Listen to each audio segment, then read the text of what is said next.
What's up, everybody? Welcome to Sports Talk Tuesday. Back. I wasn't able to come through last Tuesday, having severe internet and cable issues. It was pretty much all last week. It seems that things are doing better this week, but at the same time, not as good as it should be. Nevertheless, I came back. We're going to give it a try, see how things work out today. We got a lot to talk about. Since I wasn't here last week, Brooklyn got eliminated. I told y'all that they was going to lose. They are just a three-player centered team, which really ain't a team. You need a team in order to win in the playoffs.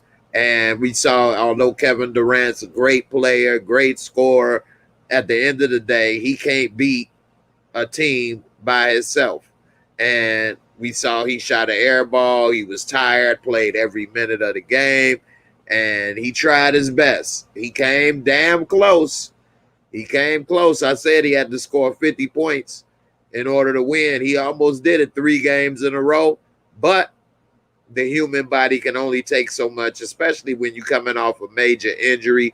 You didn't even play last year. You barely played this year. You ain't in shape for that yet. Who knows? Anyway, he also got mad at Scottie Pippen for Scottie Pippen saying that LeBron is better than him because LeBron would have utilized his teammates better, which that is true. LeBron can't shoot as good as KD or score as good as KD, but LeBron's scoring average is pretty much the same as KD's. And it's a reason why, because LeBron plays the rest of the game better, which then frees up his scoring and also improves his team. Remember what he did in Cleveland without Kevin Love and Kyrie in the finals? He took Golden State to what, 5 games with Della Vadova, 6 games? Took him to 6 games. With Della Vadova is his next best player. He had that boy hustling. KD would have just tried to outscored him all by himself. He wouldn't have been giving Della Vadova no time to shine. Anyway, a lot's been happening. The Bucks, they about to go to the finals. I told y'all it's going to be the Bucks and Suns a couple weeks ago. It looked like it's about to come true. It seems that the Suns are not that great of a road team. So after observing that, I'm going to give you my NBA Finals prediction. I ain't going to even make y'all wait long to find out. The Bucks going to beat the Suns in 6 games in the finals. The Bucks can't win on the road. Milwaukee can. Milwaukee already beat a tougher opponent and beaten Brooklyn and Kevin Durant. It's nothing the Bucks, nothing the Clippers the Suns can throw at them that's tougher than KD dropping 50 points a game. Devin Booker's good, but I know y'all ain't going to say he is up there with KD. So, come on. So, hey, say what you want about LeBron. The truth is he one of the greats. He's a great basketball player, and he's a great talent. So rarely is the greatest basketball player the greatest talent. I give you an example, Magic Johnson. He was a great basketball player, but was he the fastest? Was he jumping the highest? Was he the best shooter? Was he the most talented? He could pass good, but he played the game from the head up. And he was an amazing basketball mind. That's what made him utilize his body and the talents he did have. Don't get me wrong. He was not a talentless player, but he was never the fastest or the quickest or the best shooter as far as guards or players, period. And so when you have the best talent as one of the best talents and you are an amazing basketball player, then who knows what may happen. For example, Michael Jordan, he had an amazing talent And he was an amazing basketball player. He had an amazing work ethic. Michael Jordan, he put in the work. He put in the work to be the best and learned, and improved on his game. A lot of these guys, they just have the talent, but they don't improve on their game. Like Ben Simmons, since last week, they got eliminated by an inferior team. Trae Young is an amazing player, but Ben Simmons could be easily better than Trae Young if he worked on his game, but he doesn't. And it's starting to come out now that dude don't work on his game, and a lot of these guys take their talent for granted. But when you're in the NBA, everybody is talented. You can't just take it for granted and think you could just overpower and out talent everyone. I mean, it was kind of obvious when Ben Simmons was in college. He couldn't even get LSU. Wasn't he at LSU? He couldn't even get them into the NCAA, tournament. And he was supposed to be the number one draft pick, and he couldn't even get them into the tournament, let alone win a game. I mean, that's bad enough if you can't win a game. Hell, Wiggins and Embiid didn't win a game when they was playing, but they at least got to the tournament. How could you not get to the NCAA tournament and you're about to be the number one draft pick? And that's starting to happen more and more. It's just ridiculous. It's showing that they don't work on their game. They're not leaders. They don't know how to, lead a group of young men, and they don't know how to fight through adversity, let alone work on their game. That's why it was good back in the day when you see college players go to college for 3 or sometimes 4 years. They came out working on their game. They came out students of the game. These guys today don't do none of that. Yeah, Devin is good, but he ain't on KD's level. Not yet. Maybe one day. Devin Booker got game, but he ain't KD. KD can still easily be the second best player in the world, especially even coming off an injury. But you got to build it up. If Giannis learn to shoot, it may be a wrap for KD being the second best, because Giannis is a beast, but Giannis, he used his supporting cast better. Now, yeah, KD supporting cast was Harden and Kyrie, and they were injured. And so he been used to leaning on them and not necessarily the role players as much. But he should have elevated those guys as he saw Kyrie was going to be out for the playoffs and that James Harden was compromised. He should have been building them up, because it was going to be a time that he should have known he was going to need them. Jordan used to always give his weaker role players and other role players a hard time, because he knew that it would be a time when he need them and he wanted to be able to count on them, and he didn't want them to be scared of the moment. He wanted them to be scared of him. You see what I'm saying? Be scared of me. Be scared you don't come through when that moment comes, because I'm going to get you. And 2 different times, John Paxson, Steve Kerr, came through with the shot when he needed him to. Horace Grant came through with the block when they needed it to. He didn't even score that game, or only scored 2 points if I remember. But he came through and played defense that whole game and did that block that was important. It's just, you got to know about your teammates. It's a team sport. And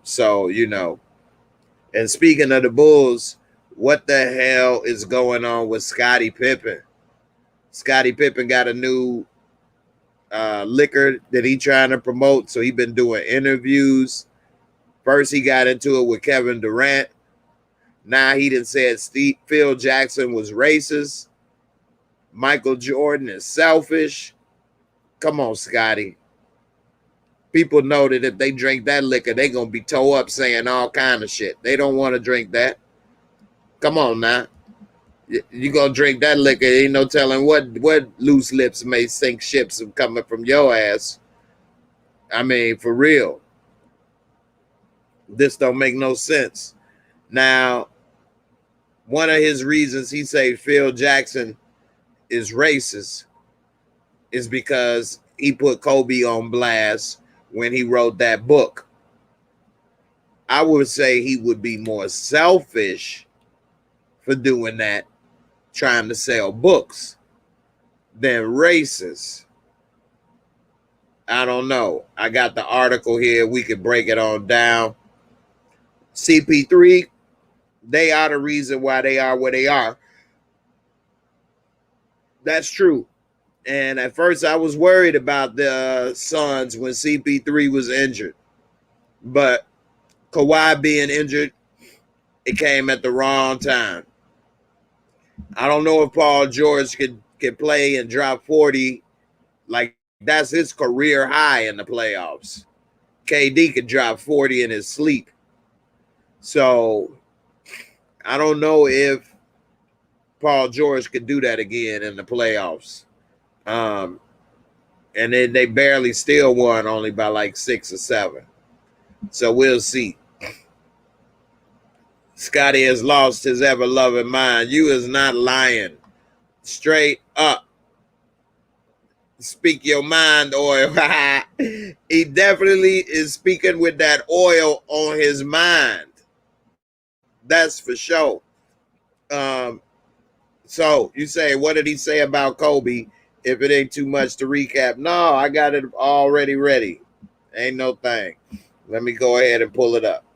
So Phil Jackson wrote a book called The Soul of a Team or The Soul of a Game or something. And he did put some stuff out there with with Kobe. Now, this is after he left the Lakers, after he won 3 championships with the Lakers. He left when they got eliminated by Detroit.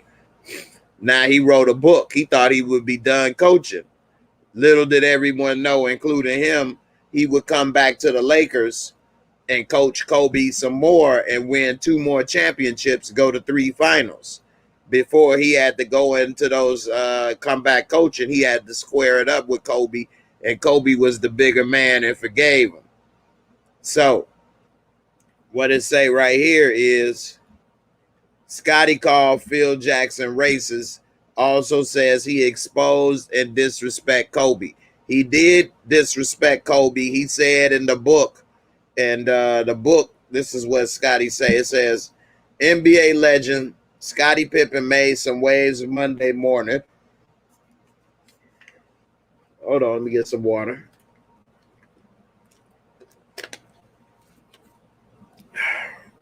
All right, it say he made some waves Monday morning when he claimed that some of Phil Jackson's basketball decisions were racially motivated. In fact, Pippen cited some of Phil Jackson's past decisions when he was the head coach of the Lakers as proof that he hold racial prejudice.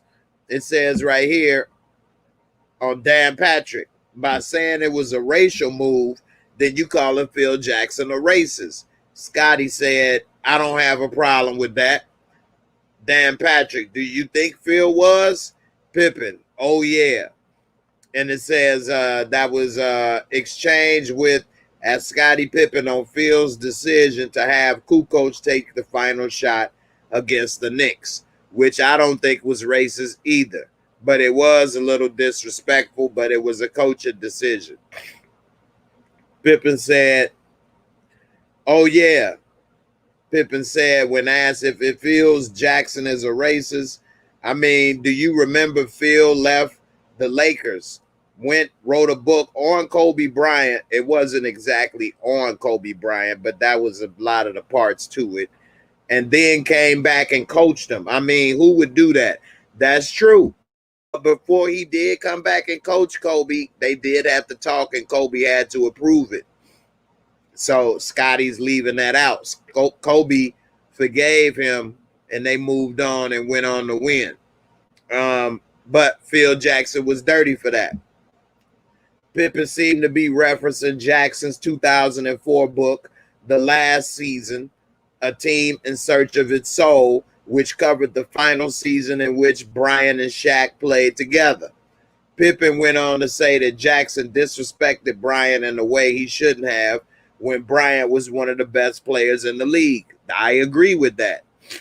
I think he tried to expose Kobe in a way that he shouldn't have. He said, "You're the head coach." This is what Scottie said. "You're the head coach. You're the guy that sits in the locker room and tells the players this is a circle and everything stays within the circle because that's what team is about. But you, as the head coach, open it up, and now you go out and you try to belittle, at that time, probably one of the greatest players in the game." Now, when Dan Patrick said that Jackson's actions may be rooted in disloyalty as opposed to racism, I agree. Pippen issued a simple response. "Well, that's your way of putting it out." He said, "I have my way." Well, that don't make sense. That's two separate ways. I could be a disloyal person, but I could be disloyal, period. That doesn't mean I'm only disloyal to black people and I'm loyal to whites, or, vice versa. I think Phil Jackson was disloyal to the Lakers. He was disloyal to the Knicks. He was disloyal to Jeannie Buss. He was disloyal to Kobe Bryant. I think Phil Jackson, as he got older, just became a more disloyal dude. Jackson is considered one of the greatest coaches in NBA history. We already know his resume. I think that Phil Jackson is one of the luckiest coaches in NBA history to have coached the greatest talent, damn near of all time. I mean, how many coaches can say they had Michael Jordan, Scottie Pippen, Shaq, and Kobe Bryant as they stars when they coached? I mean, that's legendary, first ballot Hall of Fame talent. So I don't know how, that could be the case. Yeah. I don't think people gonna pay Reggie Jackson no big money though. What up, Mellow Fellow? Yeah, see, Phil thought he was done, and he wanted to get a big payday right in the book. So he said, "To hell with all the secrets. Ain't like I gotta see them again. I'll go ahead and say what I want to say." And then, if I remember right, the Lakers paid him like $10 million a year or something like that to coach. And he brought his old ass back out of retirement and coached them to 2 more championships. So what Scottie is saying is not necessarily he has to be on the Lakers, though. He does know how Phil Jackson talks. He spent damn near 10 years with the dude as a coach. But as the coach, you don't make a book about your best players and disrespect them and cash in on it. That was disloyal, and I don't know if that was racist. Scottie also said, "Hey, Sheena, I'm glad they letting your comments come through. I don't know what the heck was going on with YouTube, but I'm glad to see you back. I appreciate you. Thanks." I think it was really messed up that Scottie also called Phil Jackson racist for having Tony Kukoc take that shot. I think that at the time, Kukoc, it was his rookie year. He was a better shooter than Scottie. Scottie was going to be double teamed, and the likelihood of him being able to make the shot was probably not as high as Kukoc. And maybe Phil Jackson was thinking, if Scottie inbounds the ball, then he's free to run. And if it works and he gets open, take the shot. If not, Kukoc take the shot. And Scottie refused to go back in. Now, Kevin Durant wanted to use that as an example, as to saying when Scottie criticized KD for trying to take the shot and not use his teammates as much, that look who's talking. You didn't even want to go in when your teammates took the shot, which is a good point, but it was a little disrespectful for Phil to call that play for Kukoc as he was a rookie. But as we see, I watched that game live. I remember that game. I watched it live. And I remember that I thought, man, look at Scottie. He ain't going back in. What? I'm thinking, oh, man, we about to lose. Now, we didn't know at the time, watching in real time, that Scottie was mad over the play being called. But later, after the fact, we found out. But we see that it turned out to be the great play, because when Tony hit that shot, the Bulls won. Now, Scottie said at the time he was playing with house money, that if he took the shot and he missed, oh, well, the game is tied up. We go into overtime.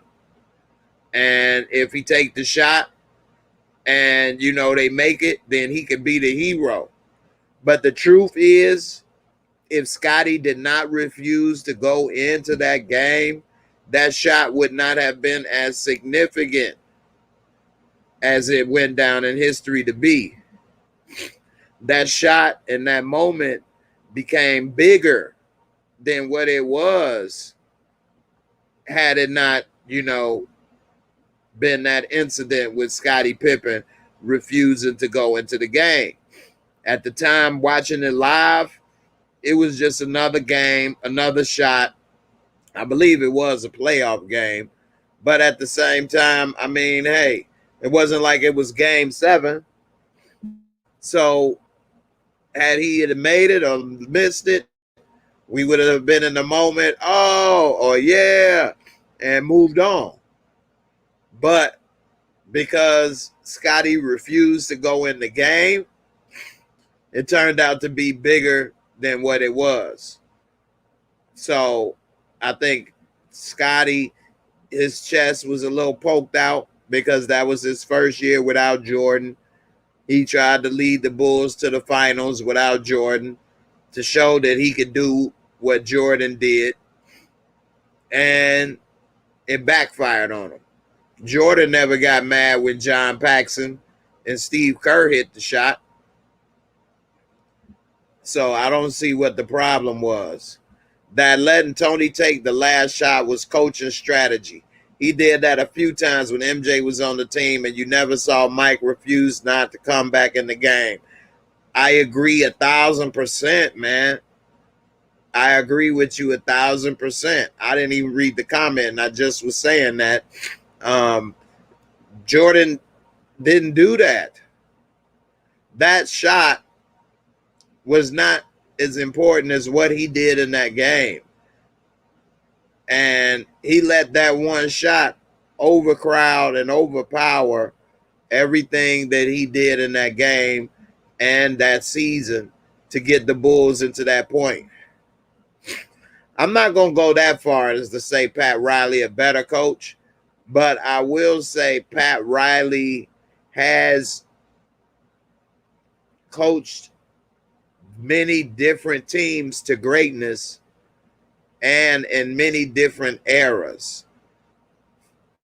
Pat Riley is probably a top 2, top 3 coach of all time. Don't get me wrong. But I'm not saying Phil is number 1 either. Coaching is more argumentative than players, in my opinion. But I would say that Riley could be argued to be the number 1 coach, because look what he did with the Lakers, the Knicks, and the Miami Heat at different ages in his life. Different players, different playing styles, different eras. I mean, it's just very, very excellent job what Pat Riley did as a coach. And it is an argument for him to be the number one. But to me, who's the best coach of all time is not as settled as best player. So you say Phil as the head was wrong for airing information in that book. That's true. That is just 100% true. That was something for him trying to make money, and he used his relationship with his players to do that. Scottie just wanted his MJ moment, and Phil took it from him. That's true, but who's to say Scottie wouldn't have had another moment? Like Jordan, MJ moments came naturally. The shot against Cleveland, the shot against Utah, just to name a couple, those weren't, manufactured necessarily. Just like John Paxson and Steve Kerr, Jordan could have probably took those shots too, but he didn't. And so in order to be a better player or a great player, you first have to know how to be a great teammate. That's what's really separating KD from LeBron. KD should have stayed in the OKC and won that championship with Westbrook. You had Golden State on the ropes, and then you went and joined them because you didn't know how to make your teammates better. So you just joined a group that already knew how to win. That's weak, and he will always be penalized for that. He's decided to go and do this win on his own in New Jersey, New York with the Nets and Brooklyn. But he has to have damn near another Hall of Fame player and all-star and Kyrie Irving in order to do so. And they still only just, okay, it's your turn. Okay, it's my turn. They still don't know how to make anybody else involved on the team. And it came back to haunt them in the end. So, you got to make your teammates better if you want to win in basketball. Basketball is my favorite sport. Basketball is my favorite sport. I like the way they dribble up and down the court. Hey, but all jokes aside, you got to use your teammates. I know it seems as though we got the Jordans and LeBrons and the KDs and the Currys, and they can do amazing stuff as if they don't need a team. But the truth is, the playoffs is a different beast. The game slow down. You need your team. You need these role players. You say, remember, Pippen missed several shots to close out that game. He cost himself a regular season MVP because of that move not coming back in. Ooh, I don't know if that is the case because that was in the playoffs and the MVP is supposed to be regular season. But that is a good point. I know that the Bulls got cheated by the New York Knicks when they called that foul when Scottie was on Hubert Davis. I couldn't believe that. I was watching that. This is back in the days when I was a big, big basketball fan. And I used to watch every game I could back then. I used to really watch every game I could in basketball, and then I try to go out and try to play like them. That's why I was so successful in my basketball career. Anyway, it's just very unfortunate that Scottie done created this liquor and then got high on his own supply, and now is saying all kind of stuff. I keep looking at this. This is some show on HBO. What in the world is this called? The Legend of the Underground. It's following the LGBTQ community in Nigeria. This is something else, man. I can't, boy. This is a crazy, and this is the. Let me try to focus over here. This is crazy. Anyway, Scottie looked like a sucker not going back in. and he will never let it down, and he knows it. That's why he's so bitter. That's true. And that's why in life, I learned you shouldn't do things that you're going to regret. Try to always think and do things. I know life moves in the moment, and sometimes you're not able to realize things in the moment, but try to take a couple breaths and think about it. Like the samurai say, what? Always make a big decision after you take 7 breaths. Listen to Ghost Dog. Try to think about that decision straight up. At least take 7 breaths before you decide and think about when you're not in this moment no more. Is this a decision you're going to be okay with? And are you going to be, proud of? Speaking of those decisions, I'm about to go to Chauncey Billups. I don't know about this, Stony Rock. I appreciate you checking in on Twitch, though, my brother. Don't forget to like the video on Twitch. And also, one of the features on Twitch is that you can make clips of your favorite moments of videos. So go ahead and make clips of whatever it is you like whenever you're watching on Twitch. And, I appreciate you for doing so. So Pat Riley had Kareem Abdul-Jabbar, Magic Johnson, James Worthy, Michael Cooper, Byron Scott, Patrick Ewing, Oakley, Alonzo Mourning, Shaq, D. Wade. That's 10 legends. Even if you want to try to take off Oakley or Michael Cooper, you got 8 legendary players. Phil Jackson had 4. If you want to throw in Gasol, 5 legendary players. Rodman, 6. Riley had between 8 to 10 legendary players off top.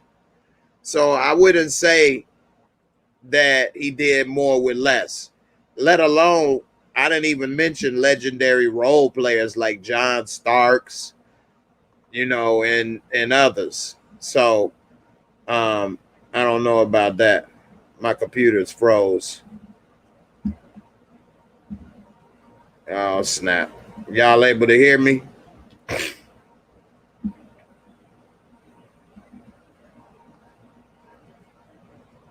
All right.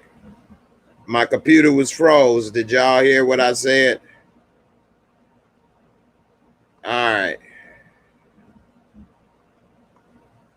Let's see. Let's go back. One Journey, what's up? What's up? Y'all let me know if you heard what I said about Pat Riley and Stony Rock comment. My computer was froze, so I don't know. Coach Riley was definitely more intense with his 3-hour practices. That's crazy. I mean, 3 hours ain't even a half of a work day. How many of y'all go to work for 8 hours a day? Yeah, 3-hour practices when you are an elite athlete is not the worst, but it was a different era back then. These guys today, that's why they ain't as good as a lot of the players back in the day, because they don't work as hard on their game. Now, they are talented, don't get me wrong, but it's a different game. So a lot of people shoot more, period, than they used to back in the day. It was an inside-out game. That's kind of how I grew up playing, inside out. Although the little men used to shoot and the big men played inside out. So you give it to the big man. If he don't have nothing, then you get it. It was like Reaganomics, trickle down economics right there. You give it to the big man, and if he ain't got nothing, it trickle back out to you. If Giannis wins this year, do we respect it? He's walking to the finals. How is he walking to the finals? KD tried his best to give him a run for his money. He had to go to 7 games. I don't know if he walking to the finals. Trae Young was a little something right quick. He got injured. Trae Young is on the rise, though. But I don't think he's walking to the finals, and I am going to respect it. I'm going to give Giannis his props, man. Giannis a beast. Giannis has the potential to be an all-time great player, really.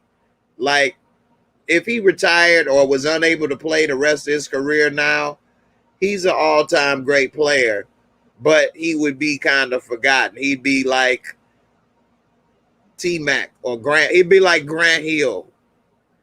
How many of y'all remember Grant Hill in his prime? Grant Hill in his prime was on the verge to being a first ballot Hall of Famer. He was LeBron before LeBron. Grant Hill in Detroit was amazing. Grant Hill in Detroit was amazing. And with that injury, he became a forgotten player for the most part. Yeah, he put up 10 points a game his whole career or better.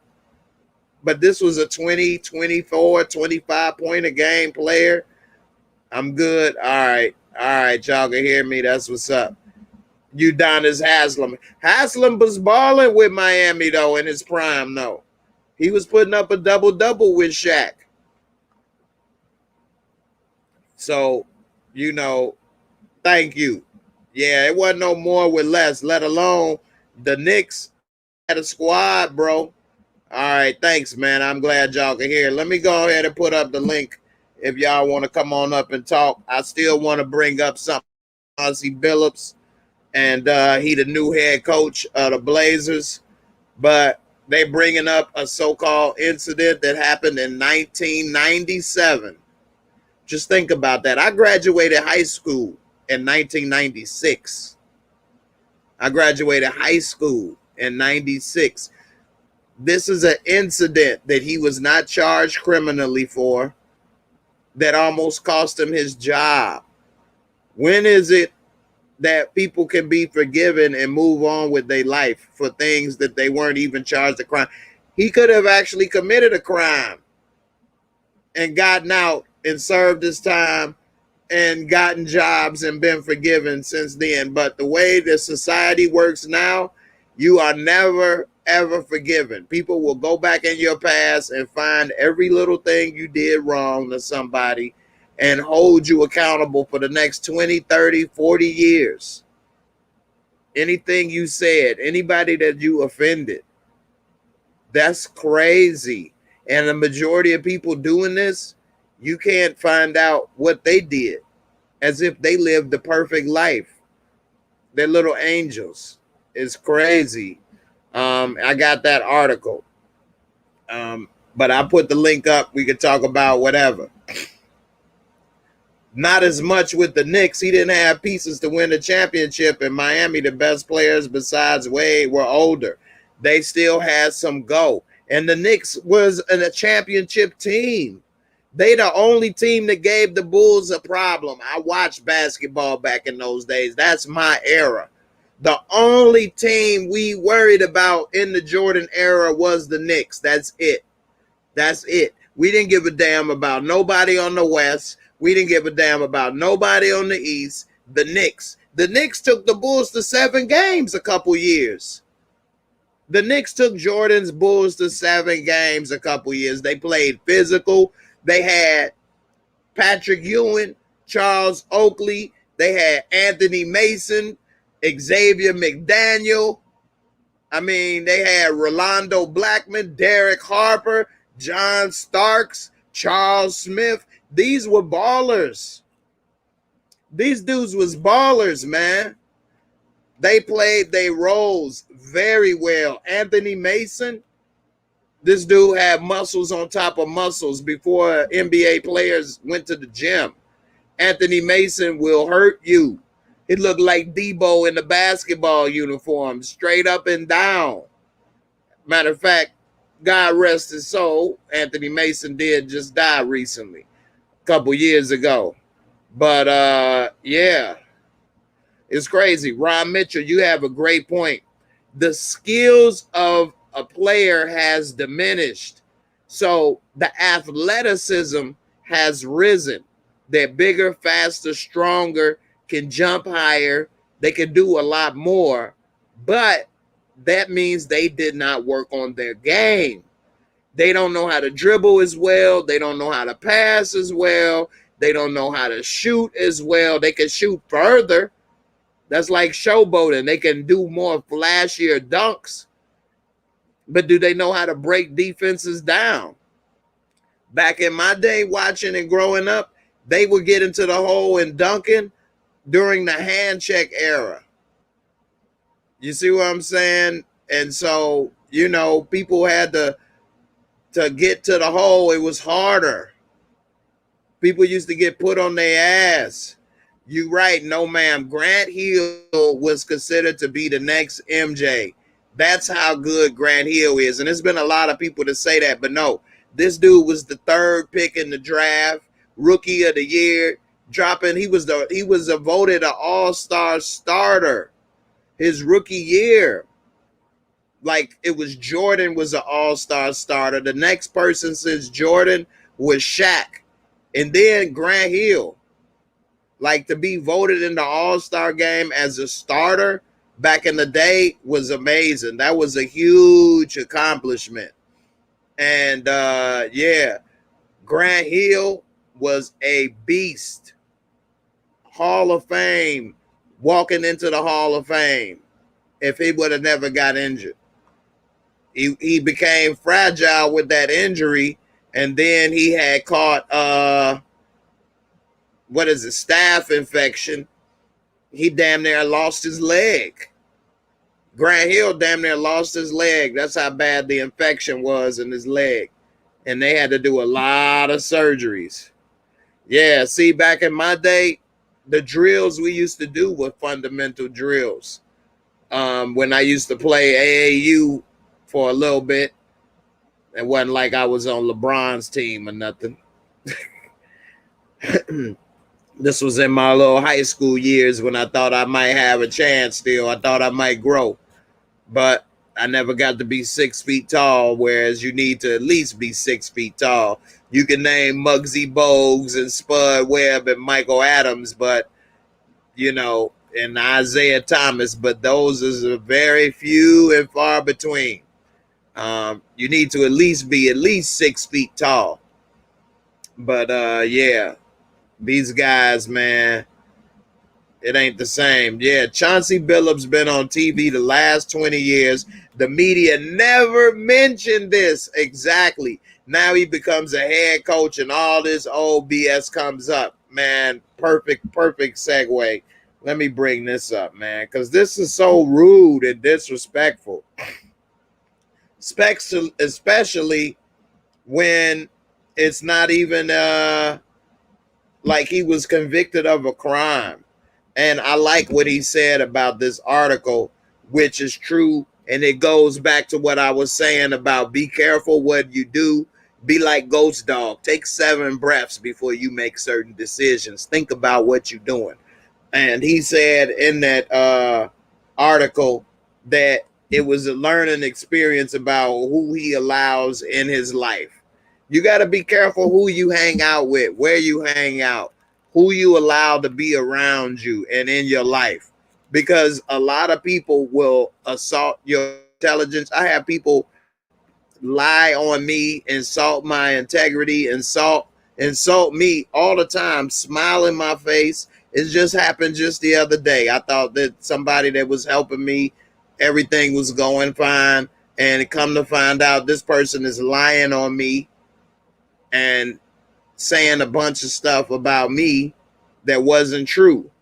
And when a person only hears one side of a story, especially when that side of the story, that person has something to gain, whether it's a job, money, you know, they want to keep getting hours or whatever the case, then you don't really get the full story. I didn't have nothing to gain other than to protect my integrity. And now Britney Spears is kind of bringing this to light, that when people insult your intelligence or in your integrity, they can take away from your life in a lot of ways, whether it's financially, you know, or emotionally. It's just really, really unfortunate. And although I don't relate to Britney Spears being a white woman and me being a black man and she being rich and famous and I'm broke and don't nobody know me, besides all that, we are just alike. But no, all jokes aside, I do relate to what she's going through. I mean, it's actually wearing me down, the amount of lies that people say and the stories they tell. And then it's from people that aren't as educated or sophisticated and don't realize, like, I've got you recorded and on camera and different stuff, but you're saying otherwise. You don't even realize I have proof. It's not a he say, she say situation. Now, my situation is not the same as Chauncey Billups. I'm just talking about you have to be careful who you allow in your life, work with you, whenever, because people lie and have ulterior motives. So what this is saying is that now that Chauncey Billups is about to be the Blazers head coach, an incident in 97, he says, shaped his life. Well, what's the incident? It says that he won the job over a certain finalist. They probably brought this up because one of the finalists was a woman, Becky Hammond, and they probably are saying, well, you should have gave her the job. Look what he did. But that's not the case. Since when is we live in a country where you're guilty until proven innocent? It says that it was a 1997 rape allegation that resurfaced last week. The Blazers were met with this backlash. The general manager said Tuesday an independent investigation gave the organization confidence in moving forward with Billups as a coach. He said they commissioned their own independent investigation into the incident in question in 97. The findings of that investigation corroborated Chauncey's recollection of the events that nothing non-consensual happened. We stand by Chauncey, everyone in the organization, and believe he's the right person to be our head coach and the right choice to be an ambassador in the Portland community.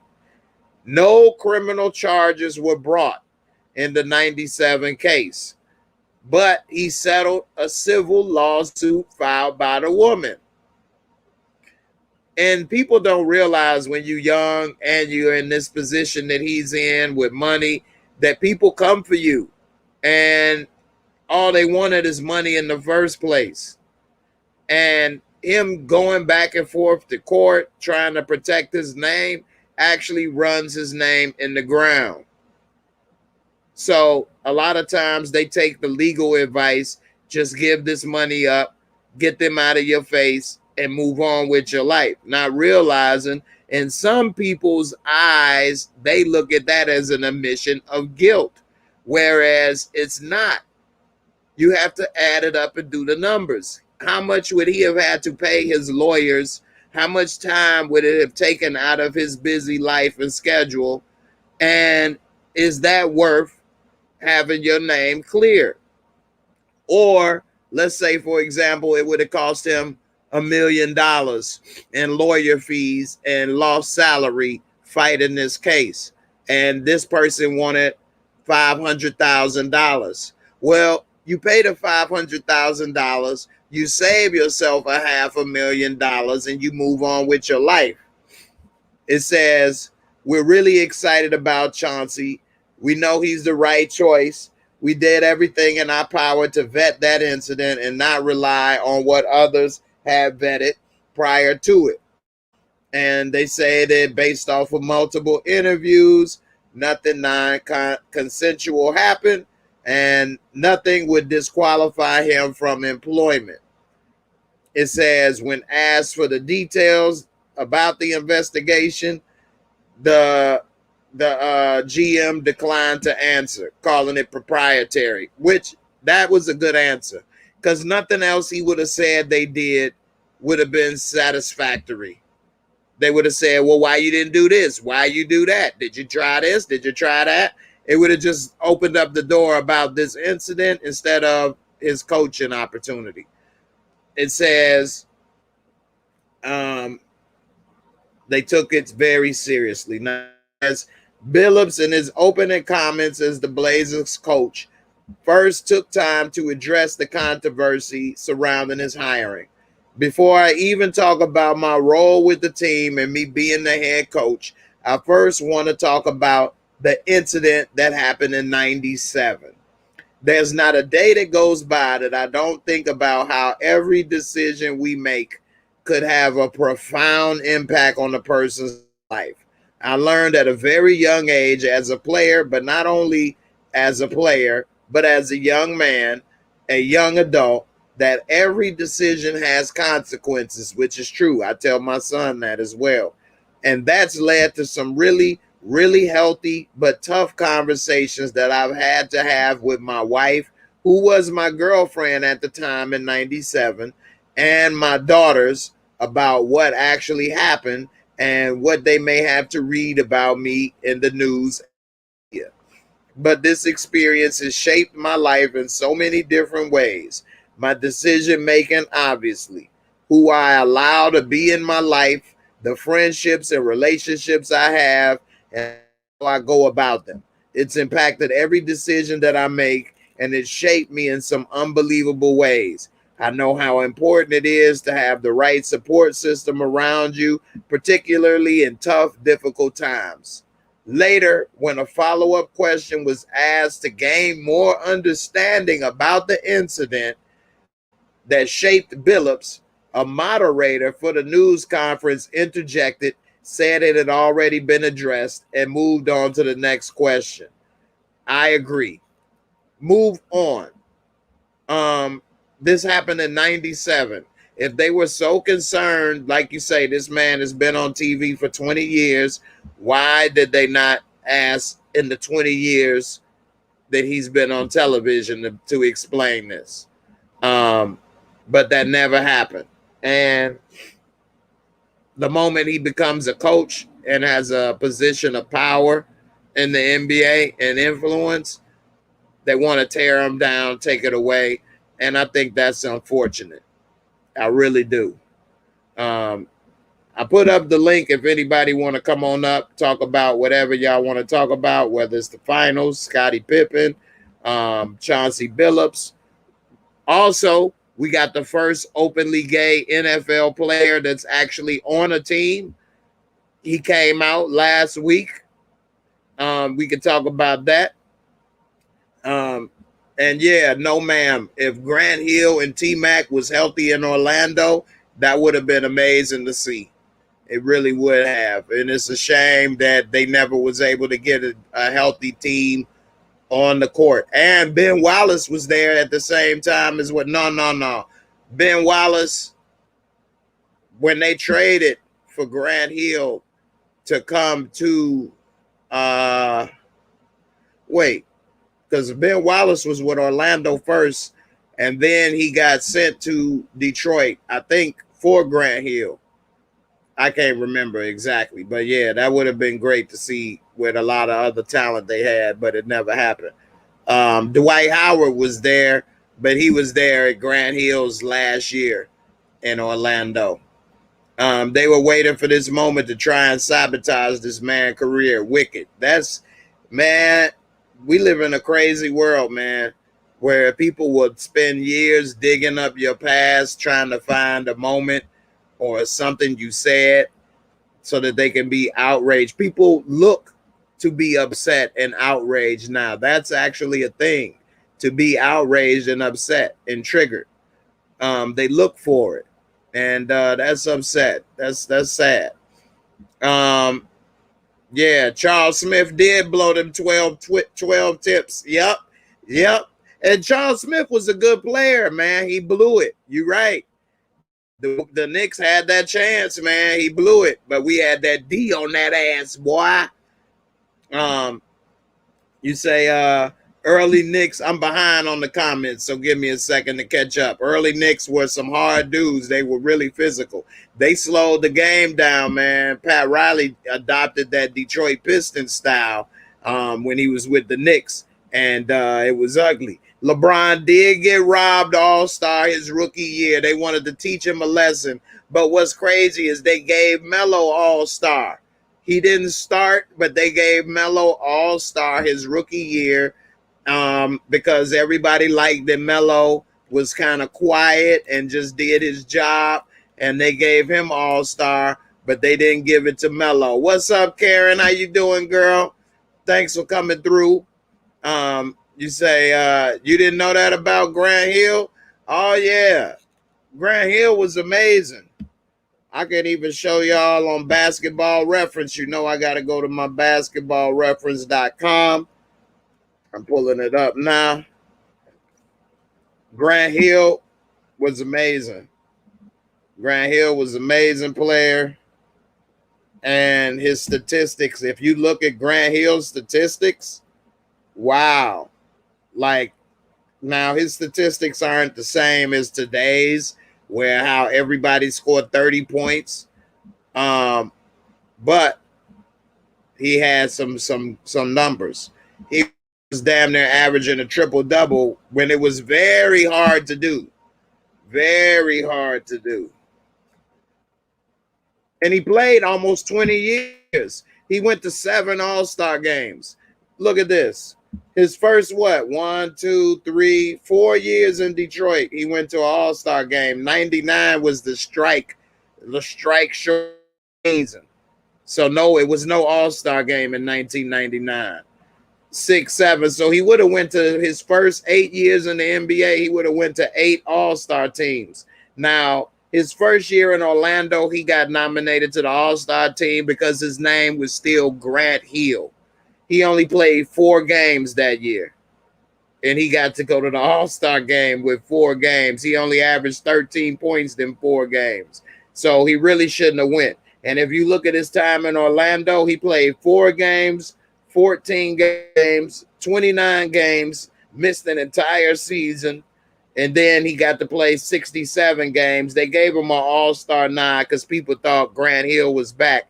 He averaged 20 points a game after basically missing 4 years, only playing 45 games in 4 years.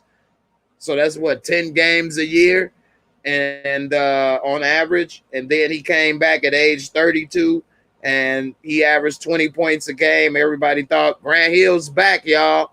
And that was his last All-Star game. After that, he was injured again.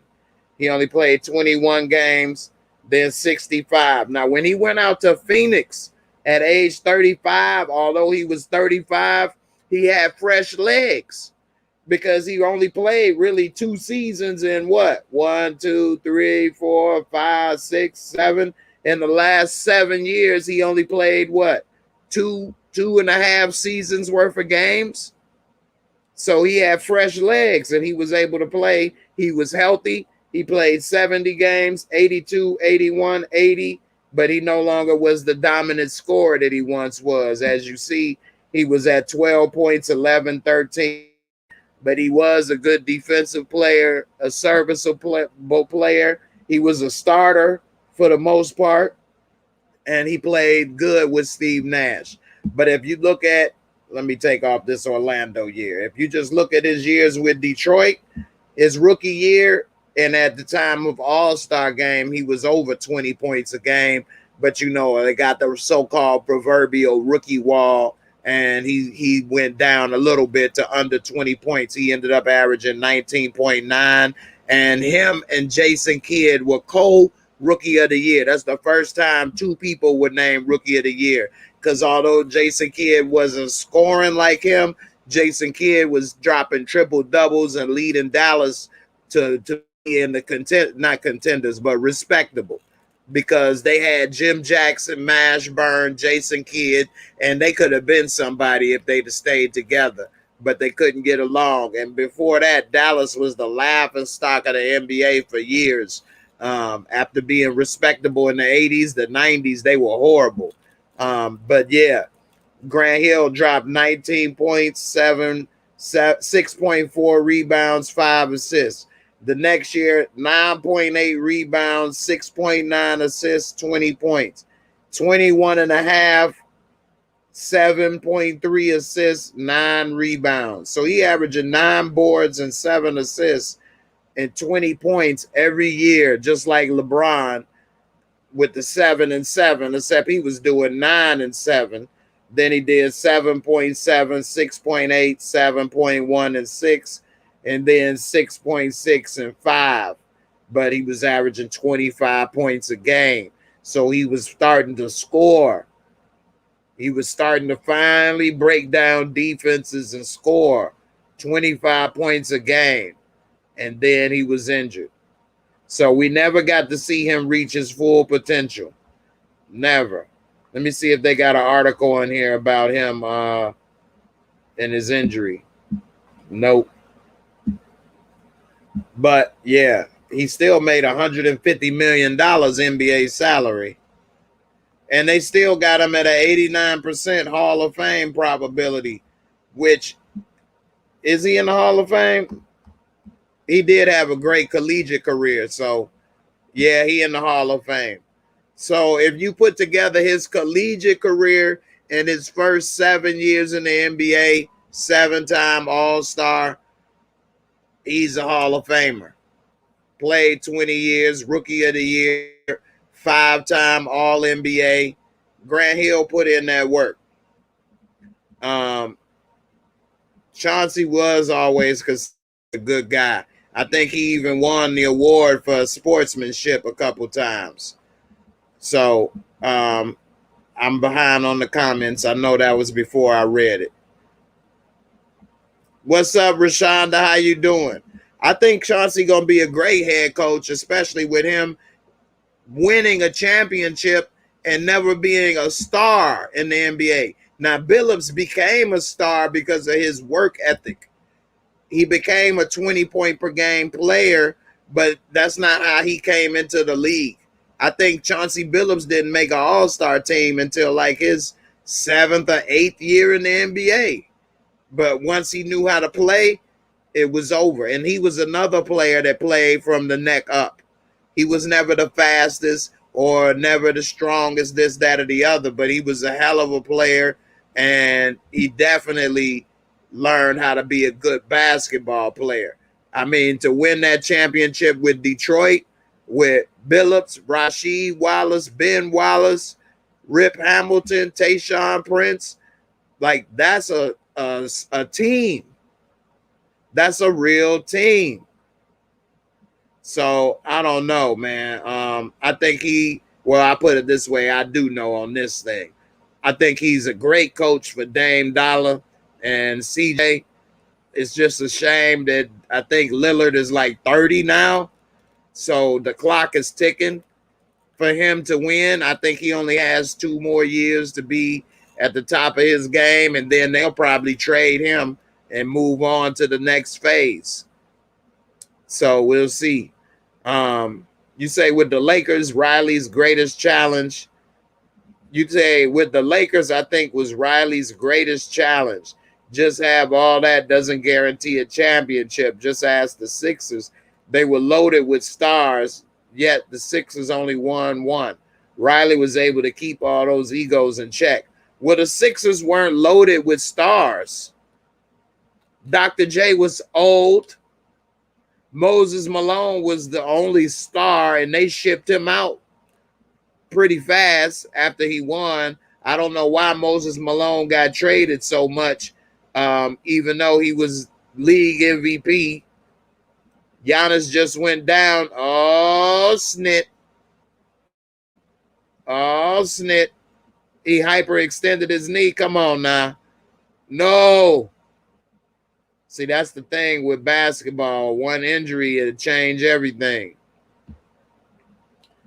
Yeah, Grant Hill and T-Mac, that would have been something to see. So, yeah, Chauncey Billups is now the head coach of Portland Trail Blazers, but they brought up a 1997 alleged rape incident that was no criminal charges ever filed, but he did settle a civil case. And so they're bringing that up as a reason why he may not be a good candidate. And I think that the court of public opinion is brutal. And this man been on TV and doing other stuff. It was no criminal charges filed, but he's going to have to pay for this allegations his entire life. And so you have to be careful who you allow in your life and things that you do in your life, because it can always come back to haunt you. And you basically have to have everything recorded and on video these days. I know we was giving Larry a hard time with the sex contract when he was saying that on my last live stream a couple weeks ago, but it's starting to be that way, man. I mean, people are so, I mean, it's just hard to make certain decisions now. And it can come back to haunt you the rest of your life. Whether you do go to jail or you don't, it almost doesn't even matter anymore. Yeah, Chauncey was a real floor general, a black John Stockton, because he used his mind and fundamentals. That's true. John Stockton was an amazing basketball player. He was never the strongest, the tallest, the fastest, but he learned the game of basketball. He learned how to use his teammates. He learned how to shoot and use what he had to the best of his abilities. And that's what you have to do in this game, especially when you get to the NBA level. Everybody is a great athlete and was the best high school player in their city, not just on their team, in the city. You know, they all won in high school or came close to it. Hell, a lot of them were the best players in college or on their team or in their conference. You're playing with the best of the best in the world in the NBA. And some people say, well, I'm sure it's some people that's better than that in the NBA. And they of course, I'm talking to a woman that was saying this. But she said, I'm sure it's some people that's better than that. That's not NBA. How could you say that's the best in the world? Well, if you have the talent to make $100 million, why the hell would you be sitting somewhere else not doing it? Huh? Where the hell would you be? What you got better to do at that age? I'm going to turn down $100 million. I'm going to work at FedEx. Really? No, I'm going to take the chance of hyperextending my knee and getting injured, and I'm going to play in China for $1 million. Or I'm going to play in Europe for $3 or $4 million. You're not going to do that. That's not what has happened. And everybody dreams of playing in the NBA if you're a supremely talented basketball player. That's your goal. So the best players in the world play in the NBA. The NBA have scouts. The teams have scouts. They scout the entire globe for the best players. It don't matter if you're in China, Europe, Africa. They will find you and bring your ass here. Look at Pascal Siakam. Look, they got an NBA Africa League that's going on, teaching and producing more African talent. Yao Ming, big ass Chinese dude.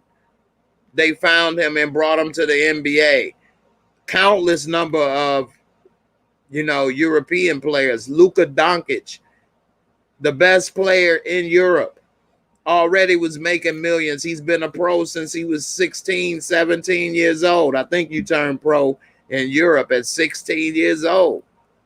You could be a professional basketball player at 16 or 17 years old in Europe. He's the best over there. He won the championship over there before he came to the NBA. He already had money, but he ain't had no NBA money. You see what I'm saying? Now he in the NBA looking like he might be the face of the NBA. He's not going to turn down 100 million, 200 million. I'm saying 100. I'm giving them short change. These players make $200 million contracts now. Steph Curry last contract was like 200 and some change over 5 years. Over 5 years. Could you imagine you made over $200 million in just NBA paychecks, not endorsement deals or none of that. $200 million in NBA salary in 5 years. Not your whole career, not 10 years like Patrick Mahomes. Well, Patrick Mahomes got more than that for 10 years, but nevertheless, this is 5 years. So you don't leave that opportunity behind. And they're guaranteed contracts. If you get hurt, you still get paid. If you get hurt, you still get paid. Yeah, Mark Jackson should have definitely been hurt. Hurt. Mark Jackson should definitely have been hired to coach another team. I would love for the Bulls to have Mark Jackson as the coach. Point guards are great coaches a lot of times, unless you are a superstar talent.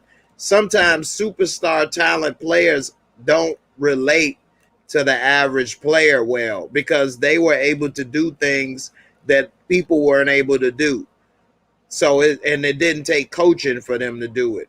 Or they had a work ethic and a drive that the average person didn't have. So it's hard for them to relate to why a lot of players on their team doesn't have. That's why most times superstar talent players are not good coaches. Magic Johnson wasn't that great of a coach. Bill Russell was not that great of a coach. But then you got a Phil Jackson who was a role player, or a Pat Riley who was a role player that turned out to be excellent coaches. Why?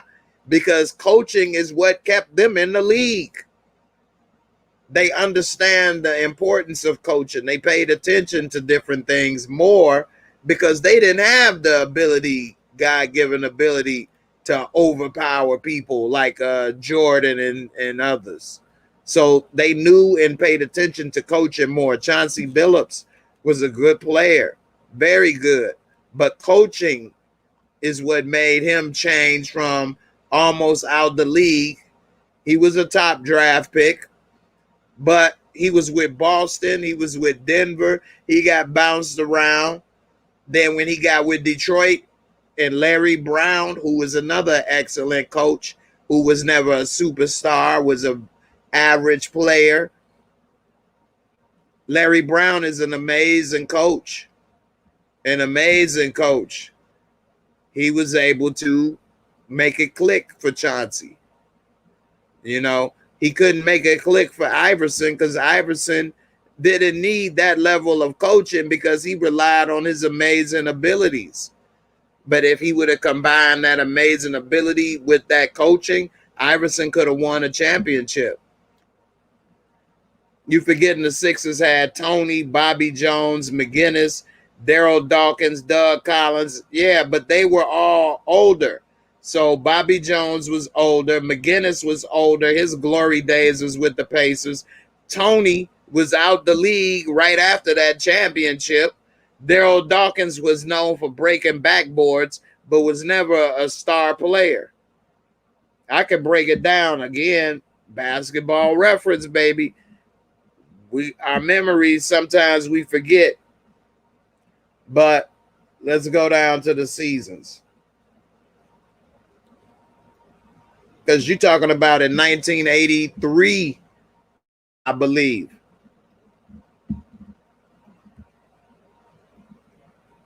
We can look at that team. We can look at the age of those players. So on here, you can go through each season.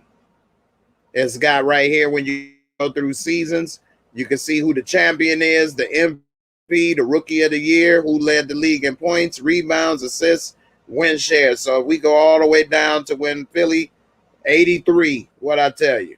Moses Malone was the MVP. Moses was the MVP that year, not Dr. J. They were the NBA champs. If we go right here, Moses was 27. Dr. J was 32, which was old back in the day. Dr. J was down to 21 points a game, six rebounds, 3.5 assists. Moses was putting up 24 and a half, 15 boards, and 2 blocks. We put it this way. Andrew Toney was 25. He averaged 19 points. But if we look at the next couple years for that, he made All-Star one more time, averaging 20 points. Then he was down to 17, 4, 10, and 7. So he had one more year after that, 2 years of productivity. He had that 1 year, and then he had 2 more years, and he was done. You see what I'm saying? So he had 2 All-Star years? That was his first year as an All-Star. I'm not trying to diss on Andrew Toney. He balled. He was one of the, 3-point shooters at the time before a lot of people was shooting threes. That wasn't his only thing. But you see what I'm saying? He took 1 a game. And that led the team. Taking 1 3 a game was the team leader back then. And shooting 28%. Maurice Cheeks was a good point guard, but he was young. He was 26. So he was getting started, but Mo Cheeks was never a big-time scorer. He was good at steals and assists. He averaged 12 points, 2 steals, 7 assists. But if we look at Mo Cheeks, hold on. We go right here. That was his first All-Star year in 83. After that, he made All-Star later, 3 years later. By then, that team was gone. He was the only person left on the team when he was All-Star in. And he was making it with 15 points, 13 points. He was a good assist man, though. 9 assists, 7 and 8. He never averaged 10 assists a game. And then after that, he was gone. So, again, I'm not trying to hate on him. But they didn't keep this team together long. Moses Malone after that, and Moses Malone came to the NBA out of high school. He was the first player to come straight from high school to the NBA. The Sixers should have kept him a lot longer and not gave up on him. But that was his first year in Philly, and he came to get Dr. J some help.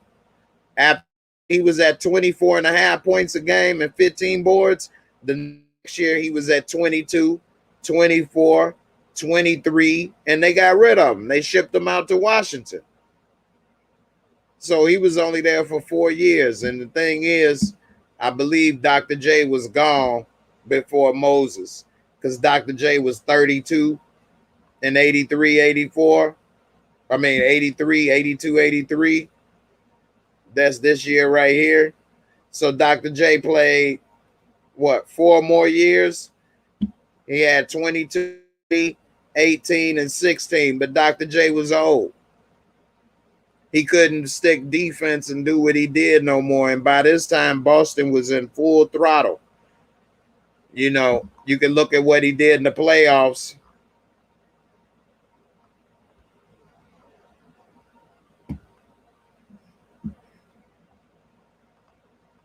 So here's 83 in the playoffs with Dr. J.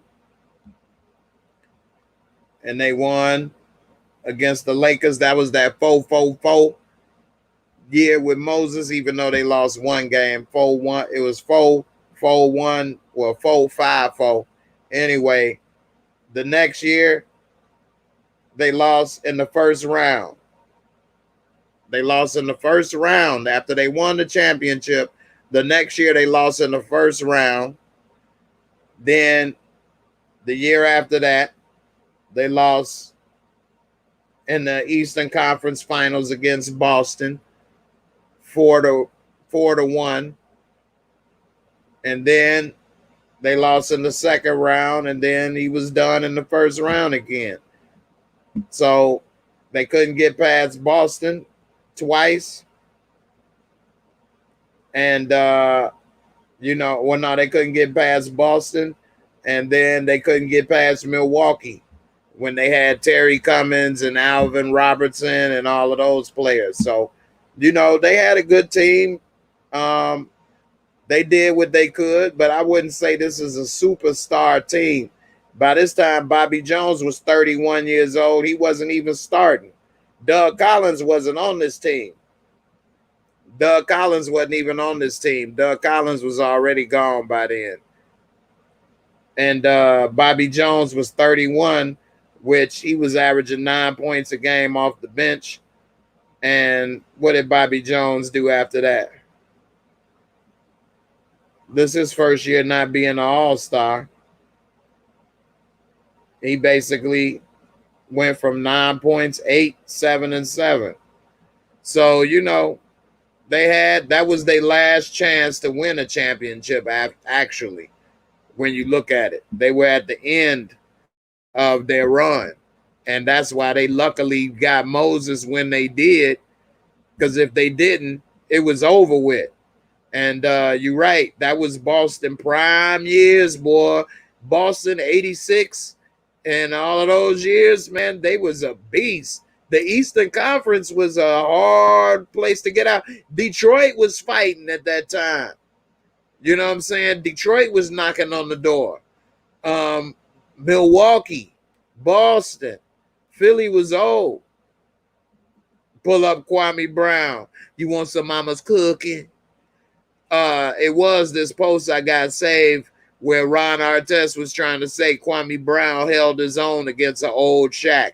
And Kwame Brown was like, yeah, that my mama cooking. So, hey, Stony Rock is exactly right. They made it to the finals twice and lost to LA and Portland. That's when Dr. J was in his prime and he couldn't get it done. That's why they had to get Moses. Stony Rock, you exactly right. They brought in Moses because it was already shown that Doc couldn't do it. He couldn't bring him there in the NBA. He won when it was the ABA. Doc couldn't win that NBA title. He couldn't do it. So they brought in Moses. While Doc was still in his prime, Moses was the difference maker. You 100% right, man. Because he was a better all-around player than Dawkins. Yeah, Dawkins never was what he was supposed to be. Who cost the title against Portland when he started a fight. Yep, he did start that fight. And Mo Lucas stood up to him, and that changed the complexion of the series.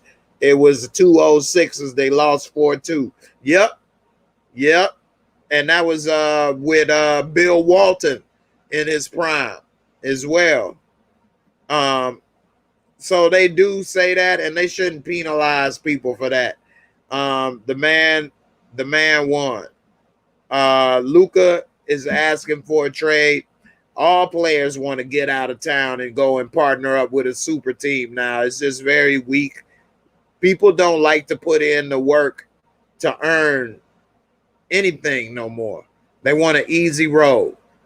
People don't want to put in work at their job, working at McDonald's, at healthcare, anything. They want to go to get an easy road, get paid while they do nothing, lay on their ass, and have everybody say they do a great job for it. It's really, really pathetic. When I used to work, I used to take pride in my job, and I was happy when I got promoted and people said I did a good job because I earned it. I put in that work. The things that I had, I worked hard to get. Nobody gave me anything. Even to this day, I work hard putting together a YouTube channel and doing what I did to get to where I am. I'm not really as successful as I'd like to be. And it's a lot of other people that have more success in this than me by far. But nobody has given me anything. And I got a lot of obstacles to overcome. And I didn't just give up. I keep trying to figure out new ways to improve or work at whatever it is I'm trying to do.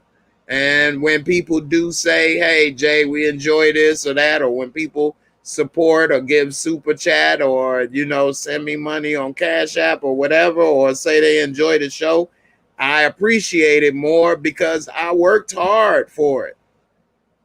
It wasn't easy. It wasn't given to me. I didn't have a bunch of other people co-sign and, let me collaborate with them when I was just starting off and piggyback off of their success and make it. If that's what people do, more power to them. But that's not the options that I had available to me. And so I don't know, man. People don't like to work anymore and earn what they have. Everybody wants a handout, and I don't want to sound like a Republican, but I think people don't have work ethic no more, and they should get back into the earning and working for whatever it is they want. Yeah, Barkley wasn't even on that team. So anyway, Bird, McHale, and Parrish was definitely tough. Key Malik, what you say? What comment you say that was so funny, man? I missed it. I see you said, "Oh, pull up Kwame Brown." Okay, yeah, that was funny. Giannis gone for the series. Oh no! Oh no! Let me go on and pull up ESPN. Hold up. Hold up. Wait. Oh snap! Oh, holy snikes! This don't look good, y'all. This don't look good, y'all. Come on, man. Oh no, man. Come on, man. Come on. They gonna ruin the empire, man. Oh hell no, man. They didn't even have Trae Young in this game. This was the chance for the Bucks to go up 3-1, and now we got Yanni hurt.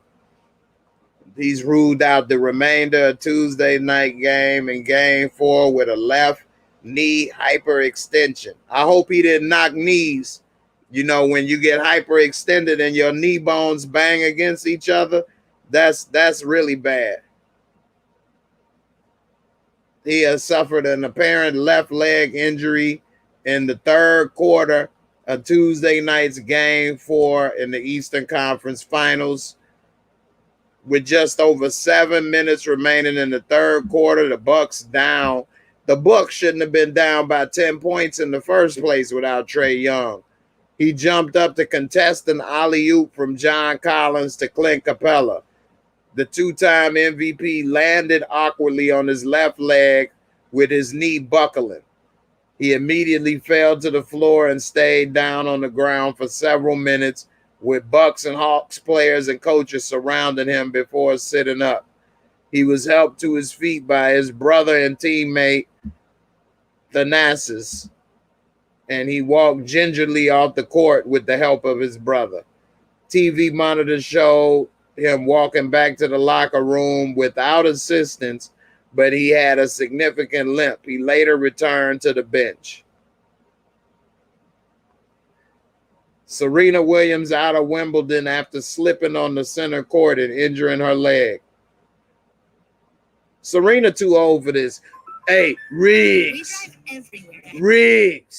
you too old for this shit. She's already accomplished amazing things in the world of tennis. She's got enough money. Her legend is secure. There's no need for her to continue trying to play.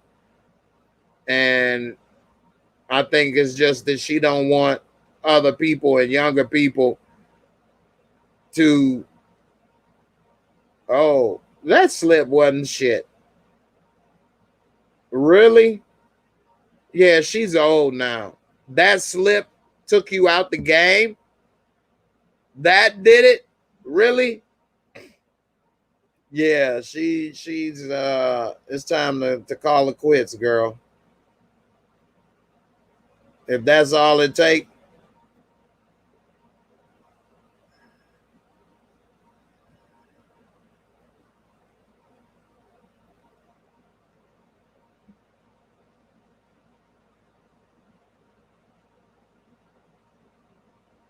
Yeah, shoot.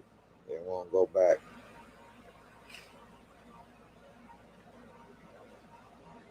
She breaking down crying like that. Come on, girl. Put on your big girl panties. You done been playing for 20 years, but no player want to go out on an injury. I give them that.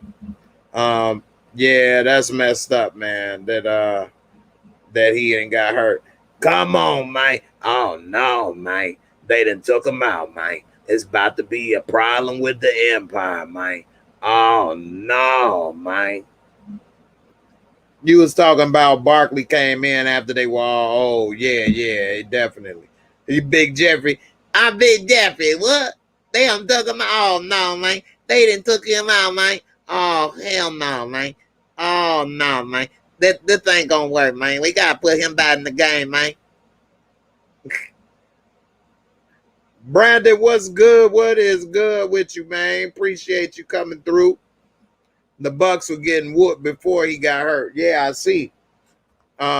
Which is even worse. They should have been blowing their ass out without Trae Young.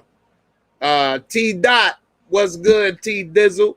I appreciate you for being a long time listener, and I appreciate you for coming through. Glad to see your comments. His just snapped back when he landed. He may be all right. He may be all right. They got to go ahead and give him $1 million worth of massage therapy, and hopefully we get a happy ending up out of that. If we don't have Giannis in the finals, that's going to be ugly. That's going to be ugly. We need Giannis in the finals. Trae Young is balling, but I don't want him in the finals right now. Giannis deserve it. 2-time MVP, bringing Milwaukee Bucks to the finals after the hard road he done had the last couple years in the playoffs to finally make it. That would be dope. And for him to go out like this, that would be horrible.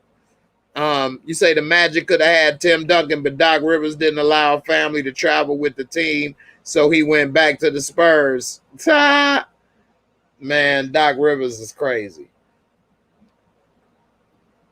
Come on, man. Come on, man. Hey, they done messed up the Empire, man. They done ruined the Empire, man. We ain't got no Yanni. It ain't even funny without no Yanni. The Hawks making ridiculous. The Hawks are making ridiculous. And Serena is only staying around to break the record. She got big panties, but she a lady. I think that she need to move on and leave that record alone, because she gonna end up getting hurt. She already done got beat by these younger girls, Naomi Osaka, then sock it to her. And I think that it's just, it comes a time in all athletes where Father Time is undefeated. And I think that she needs to move on before she end up doing more damage to her body than is worth. She got the money, she got the fame, she got the respect. She already got a lot of the records. I thought she had the record for most majors or championships or something. I'm saying majors. It ain't tennis. I mean, it ain't golf. But, I don't know. Yeah, Chris Paul does deserve to finally get a ring, especially after getting bounced around. He's been on a different team every year the last, 4 years? That's sad. He was with the Clippers. Then he was with the Rockets. Then he was with OKC. Now he with Phoenix. Like 4 years in a row, he's been on 4 different teams. When you see that happening, normally your career is over with. But he still is very productive. He's still a 15-point, damn near 8 to 10 assists per game player, because he plays from the neck up as well. My uncle say Chris Paul is dirty. He is, but I credit that to his competitive nature. He has to do what he has to do to get a W and to stay competitive. And it crosses the line sometimes. But he does it in a smart way that it doesn't get him fined or kicked out the game, or the refs notice it, whereas he's not able to be productive. Venus is retired. Yeah, Venus ain't playing no more. I remember when they very first started, Venus was better than Serena. And I didn't even think Serena could be better than Venus. And that was, man, was I wrong on that one. Hey, Key Malik, I appreciate you, man. I appreciate your support, man. I'm glad you enjoy the content and enjoy the channel, man. Appreciate you, man. Hey, make sure everybody that's watching, y'all hit the like. And you know that when you put the thumbs up, what that does, that means recommend. I know everybody says like. That's because Facebook got a like button with a thumbs up. But on YouTube, it actually means recommend. So that means when you push it, the algorithm then shows the video to other people that may be looking for this type of content. And then maybe I can help the channel grow, get new viewership, and more people watch it and enjoy it. So that always helps to grow my audience and grow the channel. And also go ahead and share the video if you enjoy the videos and the content. You can always share it on Facebook, or, you know, share it to some friends or family. And, you know, hopefully they join the channel and be a part of this family over here. And, you know, help support me and my channel and all my work. And, you know, we can all have a good time with the content together. So, as you all know, I like to include everybody, whether it's your comments or giving people the chance to come up live. And I do remember my supporters. So I do know the names that comment and come up often. So I do appreciate you. Stony Rock, I appreciate you as well. And you are checking in on Twitch. That's why his icon next to his name is purple. Whenever I do my live streams, I stream on Twitch, YouTube, Facebook, and Twitter at the same time. So this content is going across 4 platforms, all at the same time. So a lot of people tell me their comments don't go through. I've seen people send me videos where they're trying to click the thumbs up and it won't go through. I don't know what's going on, but whatever it is very hard for me to grow my channel. My channel has been stuck in limbo for like going on 2 years now. I've complained to YouTube and other things. I've seen other people start a YouTube channel from scratch and grow faster than I've been able to grow. And it is very disheartening. Sometimes I even think about giving up. But if it wasn't for my loyal family members, channel family, I would have given up. People like you, Sheena, I appreciate you for your support, girl. Thank you for everything and all your comments, support, being a channel moderator and everything. It really does go a long way, and I appreciate you. Let me get a little sip of some oil. Let me get a little Scottie Pippen juice right quick. Might start saying something interesting. Michael Jordan wasn't shit. It's working already. Anyway, Scottie Pippen did just say Michael Jordan was selfish, though. Okay, you're right. She chasing Margaret Court. But Margaret Court, I did see a documentary about her. She's not even as well known as Serena Williams. But in the world of tennis, she's the GOAT. But yeah, she is chasing Margaret Court. You're right. I forgot about that. In my eyes, she's already surpassed her, but in the record books, she hasn't. You're right. just like Tiger Woods. Venus was good, but it was them facing each other several years. That's true. You need that iron to sharpen iron. You got to use another diamond to sharpen the diamond. With Lou Williams, the Hawk plays just as well with Trey. That's true. Lou Williams is an excellent scorer. He came straight out of high school. The Sixers should have kept Lou Williams. They should have never traded him. The Sixers had a great squad on the rise. They blew it up so that they could tank and get Ben Simmons and Embiid. They had Lou Williams, Iguodala. They had Drew Holiday. They had a lot of players at one time right before they started to do the process. Michael Carter Williams. Nah, I'm just playing. Although he was Rookie of the Year and had a lot of potential.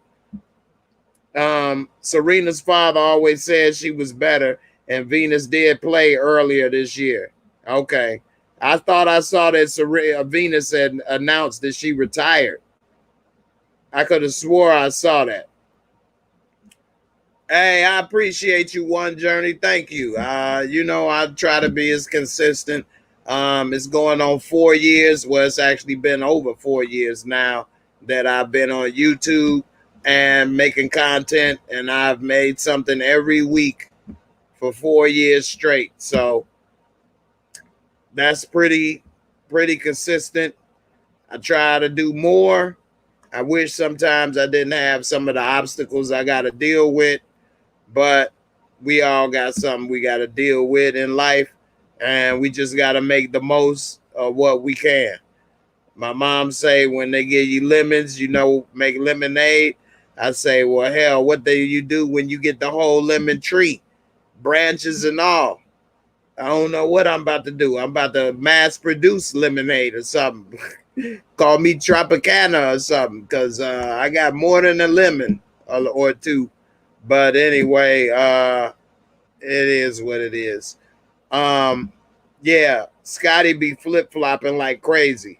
And Lou Williams, out of high school, man, balling. Let me see what Scottie said about Jordan.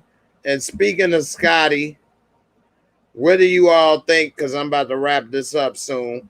What do y'all think about his wife, who left him for a younger NBA player, is now no longer with that player, which is to most people no surprise. But we see that Larsa Pippen and Malik Beasley have reportedly called it quits after their hot and heavy hookup caught everyone's attention. Woo! So yeah, Scottie Pippen looks bad in a lot of ways for what he's saying. Now, Shaq made up the point. This could be marketing because he's promoting his new bourbon brand called Digits and an upcoming memoir called Unguarded. But he doubled down on the comment that Jackson's decision to play Kukoc was racially motivated, which I don't agree with. It was in the Game 3 of the Eastern Conference semifinals against the Knicks.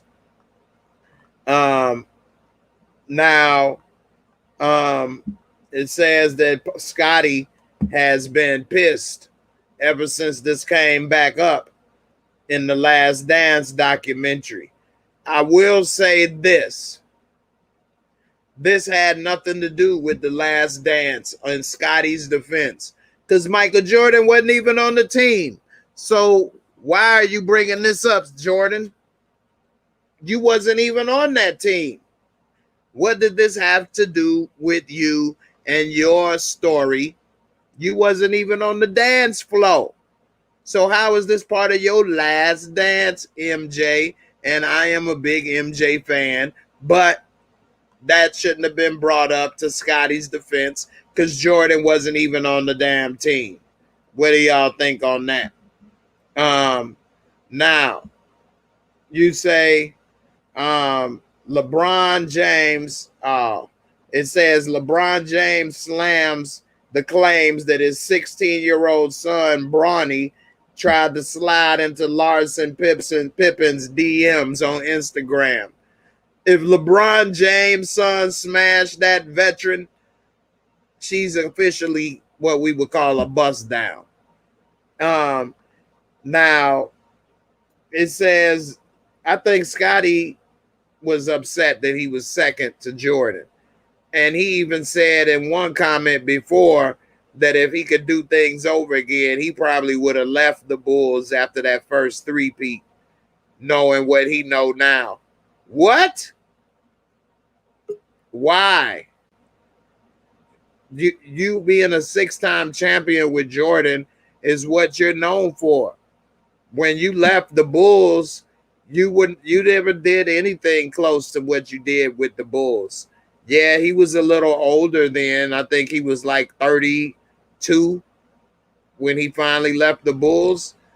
But he scored, 14 points with Houston? And then he was a 10 to 12 point per game player with Portland. Yeah, Portland had a good team. But he was never Scottie Pippen like he was with the Bulls. I don't know. I don't know why he bringing this up about the racial move. Shaq even brought up that calling Phil Jackson racist, he didn't agree with. He said that where is it right here? He disagreed, saying, I don't want to get involved in other people's beef, but Phil is definitely not a racist. What he said about Barkley make a lot of sense. We already know Shaq don't like Barkley. Oh, Chuck, hey, Chuck. Let's say Kobe Bryant, 30 points, 50 points. Kobe passed the ball. I don't know. Phil calling the play, but Phil racist. Phil ain't racist. Phil never raced a race in his life. He don't racist. Phil 20 points, 50 points. That's my Shaq impersonation. Anyway, he said what he said about Barkley make a lot of sense, but he coming out with a new drink and a new book. Maybe this is all marketing. I think it's a little of both. I think Scottie is salty and it's a little bit of marketing. And I think that he going about it the wrong way and he going to make his reputation and himself look bad in the process. Shaq said, no, this is what he said. I wish he would have went through. This is what Scottie said. I wish he would have went through with it. I never apologized to him. This is in regards to Barkley. I never apologized to him, but I'll tell you what, he only got arrested for throwing some little white guy out of a window, Pippen said. I ain't never seen him fight a black man unless there were referees around. He plays his role like he's tough. I don't know nobody he done whooped. Go back and check his record. Did I apologize to him? I told him to get me the hell out of there. That's what I recall. And he talked about his time in Houston.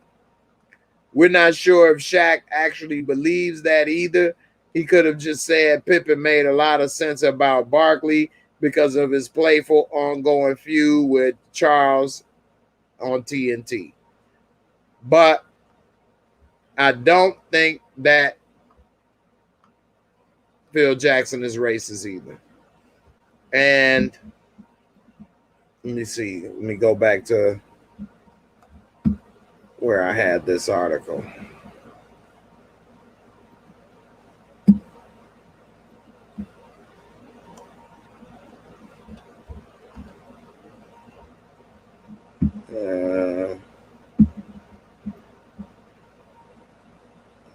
There we go. All right. He said Michael Jordan was selfish. If Mike was selfish, he would have never let Scottie play with the ball in his hands.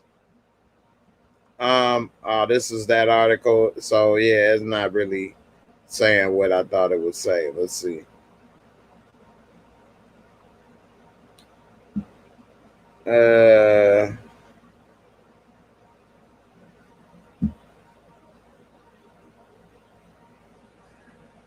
It says LeBron James and other current elite players previously slammed Jackson after he called LeBron's mother, friends, and business partners his posse.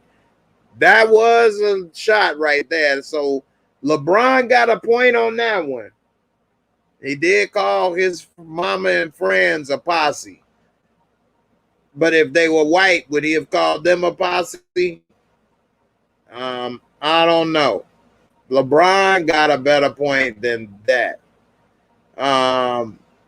Let's see. Scottie said, while Pippen said Jordan's move over the baseball was a big decision, he noted that it was also a selfish decision. Pippen said it was kind of who Michael Jordan was, explaining that was a guy who believed he could do anything on his own. Pippen, who lost his son at 33 years old in April, seems to be sick of being the sidekick while Jordan is painted as the hero. And he is now ready to offer the world more insight into his life and time in the NBA, insisting he was the real leader of the organization. Pippen's unguarded memoir, expected to be released this fall, will touch on how he felt he deserved more respect from the press and the organization, as well as how he, not Jordan, earned the credit for the Bulls' historic rise, according to Pippen. The NBA All-Star shares children Scottie Jr., who's 20, Preston, 19, Justin, 16, and Sophia, 13, with his estranged wife, Larsa Pippen. He had 4 kids with her.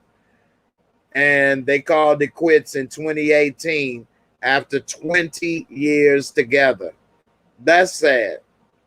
20-year marriage down the drain because she wants to be a thot. That's messed up. Now, if he was out doing that, that would be messed up as well. I think they should both be past that. She in her late 40s, he 50s, and they should be enjoying their life and not trying to chase fame, fortune, some tail, or none of that. Now she's with Miles Kronman, a mystery businessman. She was with Beasley, who's only 24 years old. That's crazy.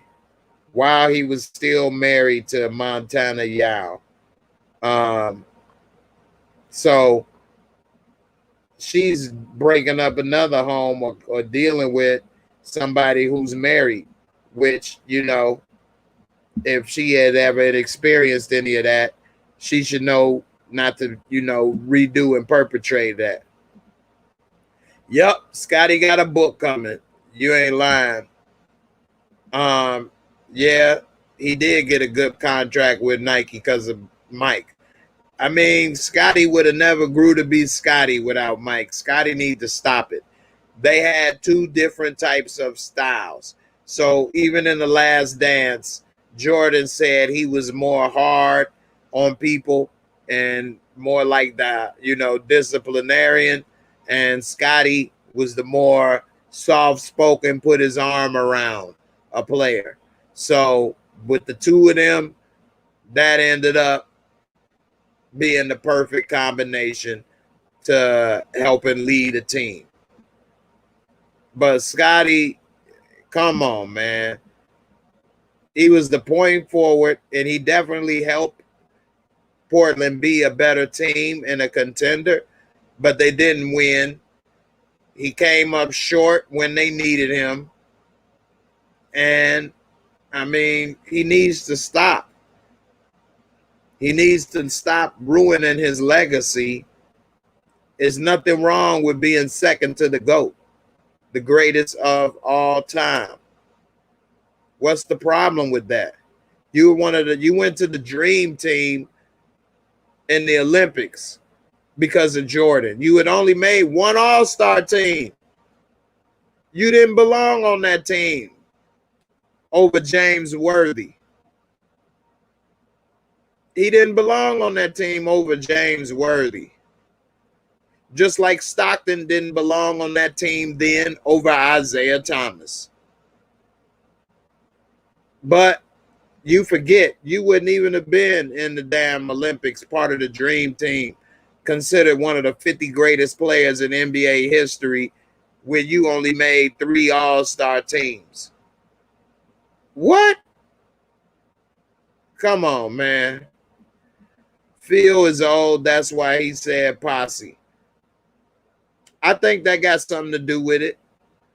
But I think he also, because he old, he see a group of black people coming around, hanging around, pants sagging, pants on the ground, pants on the ground. Look at that posse with their pants on the ground.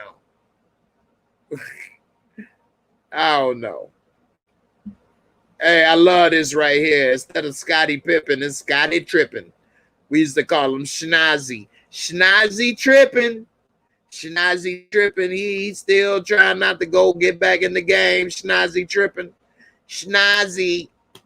Come on, Schnazzy. Stop it. Leave it alone. The Pinocchio nose is growing. Schnazzy. Schnazzy Trippin'. I think Jordan was selfish and many other selfish things. However, some of them things are what could make him great. Maybe his behavior off the court was selfish. He was selfish on the court, as in he wanted to win. But he could have not allowed Scottie Pippen to flourish because Doug Collins had the ball in his hands. And Phil Jackson talked to Jordan and told him it'd be better if you take the ball out of your hands and allow Scottie to grow, put the ball in his hands. Jordan could have rebelled against that and said no and tried to get, a new coach or something. Phil Jackson didn't have a name for himself, but he didn't do that.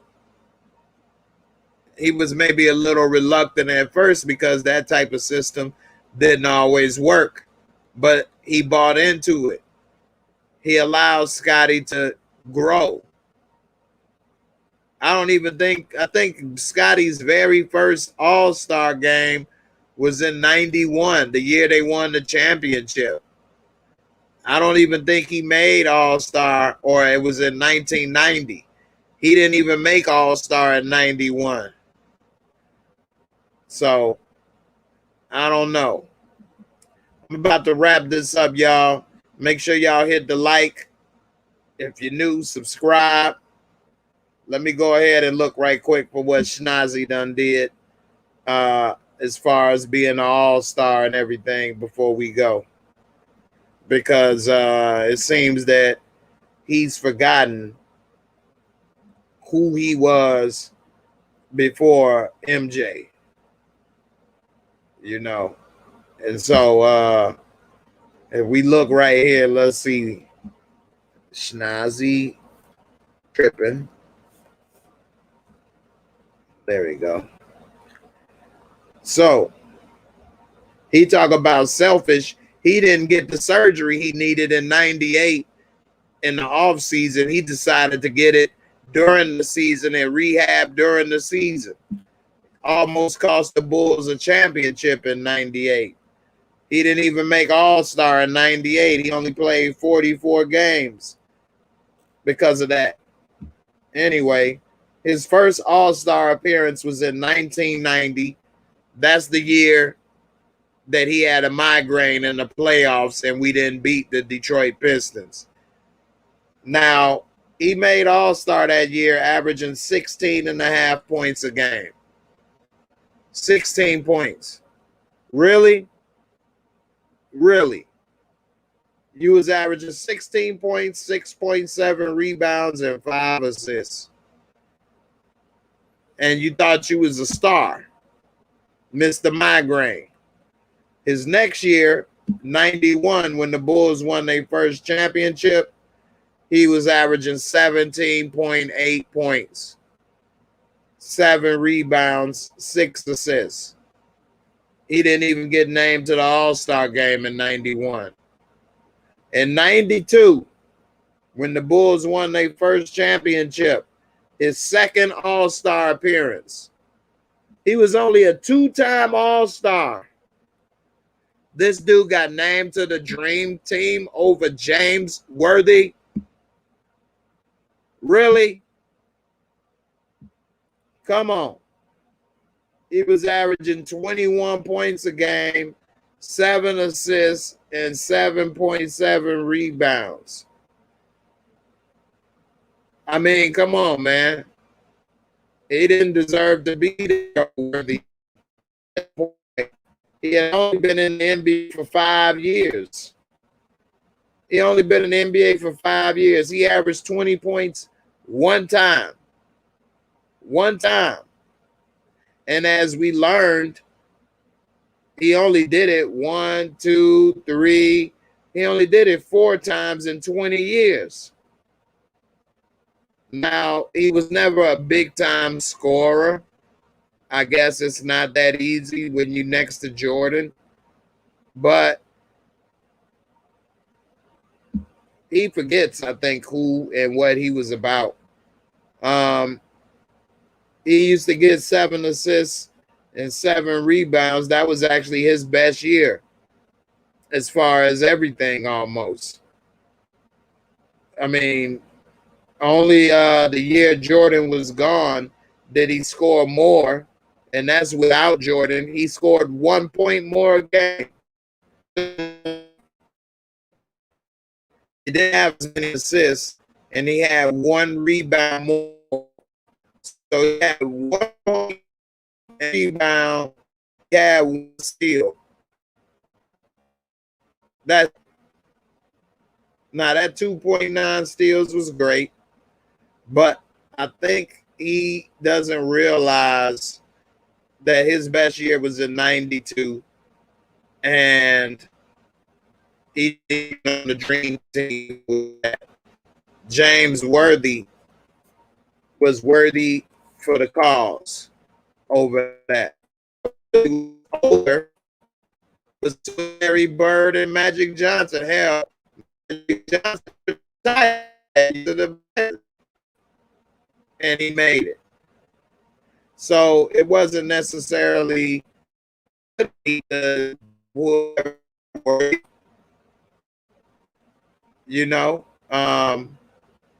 Worthy at that point was an all-star still in 92.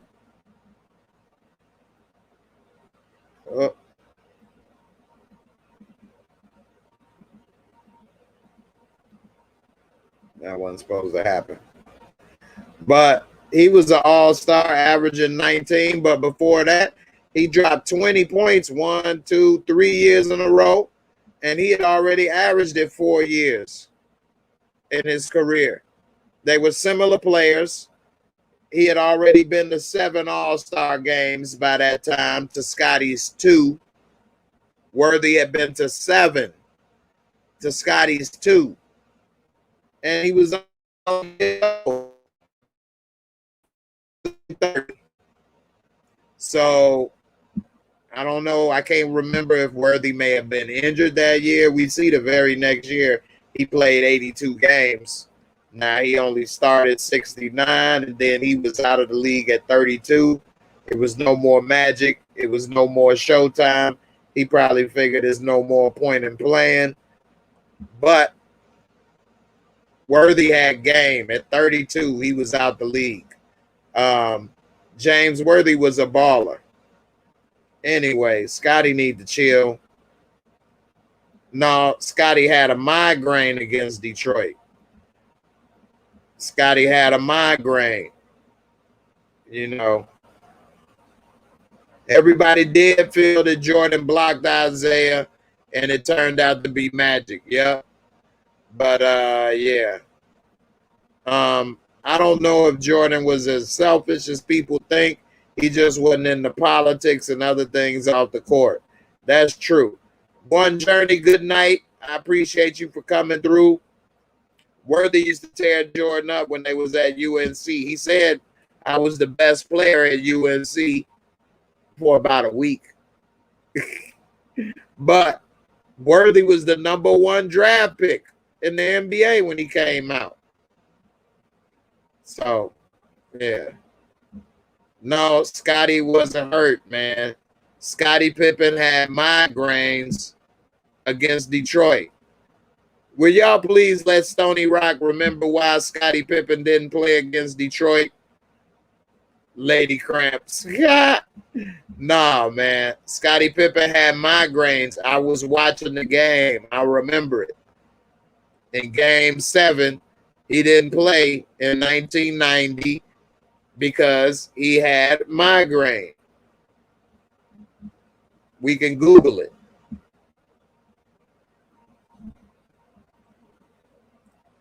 I'm going to go ahead and Google this for you, man, before we go.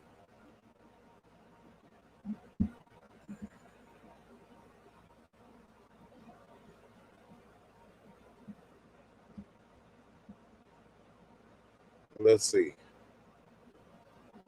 I'm going to go ahead and Google this, man. I see some people memory ain't the same as mine. Did Scottie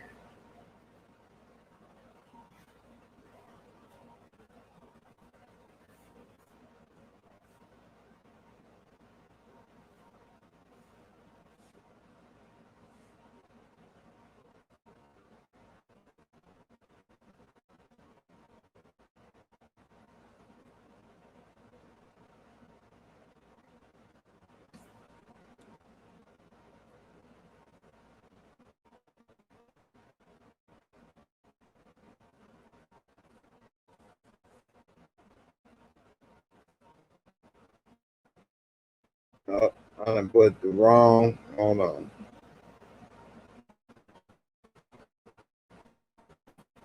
That 20 pound, 30 pound, he had a migraine. I tried to Scottie, that get the ball, Kobe has been in there and take a ball, Kobe, yeah, do it, Scottie, that's have a point, 20 pound.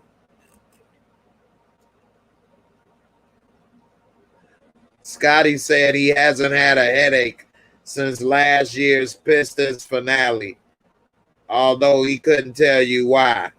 The only change he has made is that he wears glasses off the court. But the Bulls say his vision was only slightly off and not enough to cause a migraine.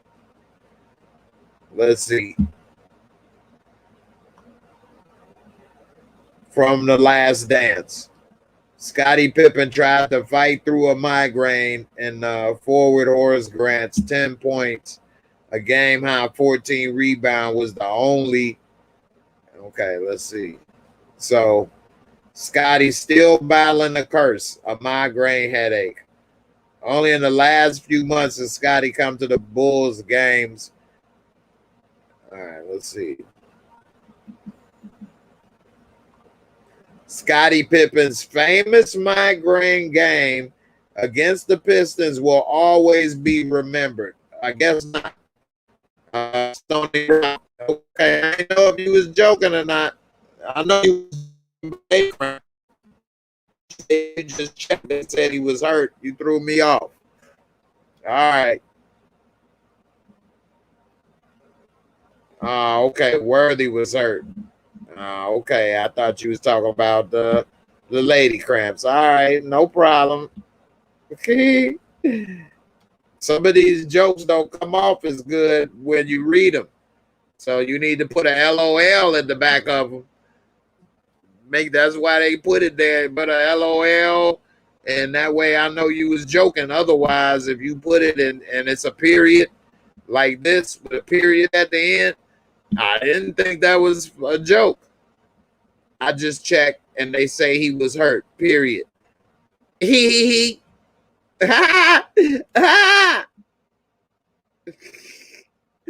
Now this sound like a joke.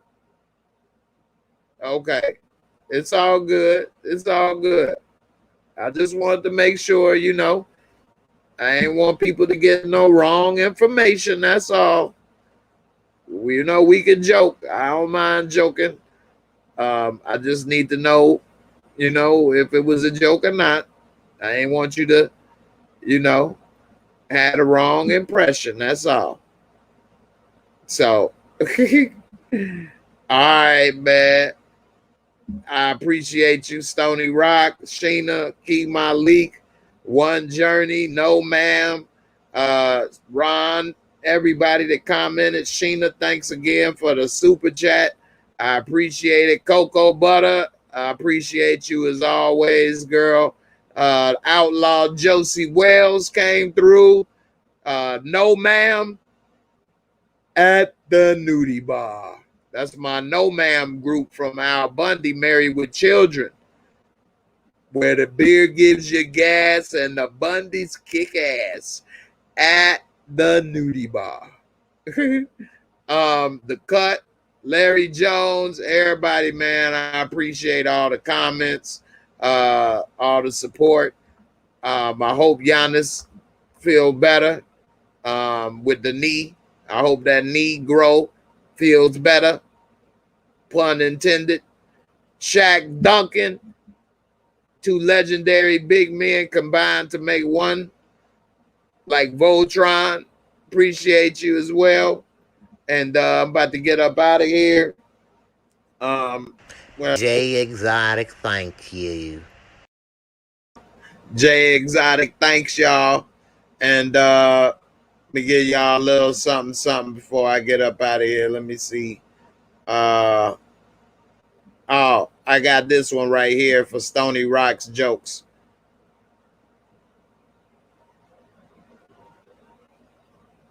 Stony Rock, you too funny, man. You crack me up, Stony Rock. That crack kills. You got me all up in that crack, laughing my ass off, man. Come on, Stony Rock. All right, man. Hey, Dre Wright, thanks as well. I appreciate it. I'm glad y'all enjoyed it, had a good time.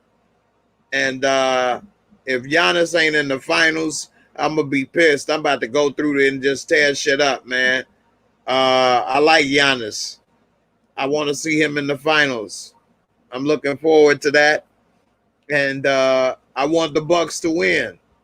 I know that's going to be hard on Chris Paul because he ain't going to get another chance to get in the finals unless he coming off the bench with somebody or he joined the Lakers next year. But I don't want Giannis to not make it because of injury. That would suck. So anyway, let me get up out of here.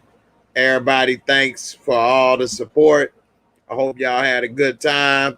Next week, don't be scared. Don't be scared. Come on and talk. I'm surprised Big Mike ain't come through. Where you at, Big Mike? You was busy tonight. It's all good. All right. Y'all take it easy. Chris Paul does deserve a ring. And I hope the Bucks ain't done. If the Bucks are done, Chris Paul got that chip. Guaranteed. He gonna know how to deal with Trae Young and the Hawks real easy. They ain't got a matchup. They ain't gonna be able to match up with the Suns. And it's gonna be 2 years in a row that the Eastern Conference got whack teams in the finals. And what I mean by whack is it ain't a number 1 or 2 seed that's there.